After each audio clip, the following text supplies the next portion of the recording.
At 7:45, we got Georgia State, who went 3-9 last year, traveling to number 21, Ole Miss. Ole Miss favored by Ole Miss went 10-3 last year. Ole Miss favored by 34.5 points on the SEC network. Christian Veilleux went 166 at 291 last year, threw for 2,047 yards, 13 touchdowns, 11 interceptions. Freddie Brock had 151 carries for 819 yards and 8 touchdowns, and Ted Hurst had 56 catches for 961 yards and 9 touchdowns. Jackson Dart for the Rebels went 276 at 398, threw for 4,279 yards, 29 touchdowns, 6 interceptions. Henry Parrish Jr. had 130 carries for 678 yards and 10 touchdowns. And Trey Harris had 60 catches for 1,030 yards and 7 touchdowns. These two teams have never played each other. Ole Miss is an extremely interesting college football team to me personally, because last year was so close for them. If they were going to make the college football playoffs, it had to be last year. They had Jackson Dart, a quarterback that went in the first round, and they had Trey Harris, one of the best receivers in the entire SEC.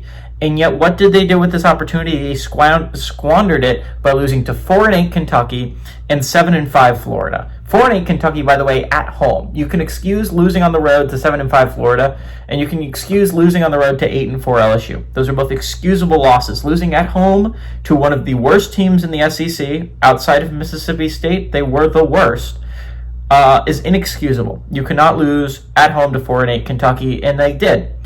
And this year, I think is going to be rough for Ole Miss fans. I said this about Tennessee earlier. Last year was their shot, and Tennessee used their shot to get to the college football playoffs. And I'm not going to be remiss and be like, oh my God, they accomplished their goal of making the college football playoffs. They didn't go far in the college football playoffs, but just making it is an accomplishment.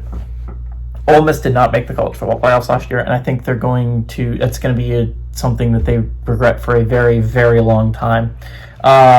I don't think Ole Miss would be in my top 25 to start the year. I'm going to be so FR with you guys right now. I don't think they're a top 25 football team. Austin Simmons is a real big question mark to me. And he looked promising against Georgia. I'm not going to be mean and be like, this guy sucks.